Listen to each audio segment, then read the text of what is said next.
नमस्ते हजुरहरूलाई हाम्रो च्यानलमा स्वागत छ। आज म हजुरहरूलाई युट्युबमा च्यानल कसरी क्रिएट गर्ने भनेर सिकाउन जाँदैछु। त्यसको लागि सबैभन्दा पहिला हजुरहरूले युट्युब ओपन गर्नुहोस्, लाइब्रेरीमा जानुहोस्, योर भिडियोमा जानुहोस्, योर च्यानल लेखेको ठाउँमा जानु होला। पिक्चर लेखेको ठाउँमा गएर हजुरहरूले आफ्नो वालपेपर कुन राख्न चाहनुहुन्छ हो त्यो सिलेक्ट गर्नु होला। नेममा गएर हजुरहरूले युट्युबमा कुन नेम राख्न चाहनुहुन्छ युजर नेम लेख्नु होला। एउटा ह्यान्डल पनि क्रिएट गर्नु होला।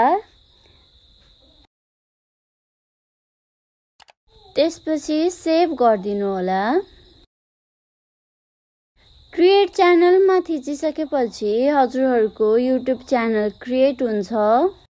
यस्तै भिडियो हेर्नको लागि हाम्रो च्यानललाई लाइक, शेयर र सब्स्क्राइब गर्न भने नभुल्नु होला। Thank you for watching.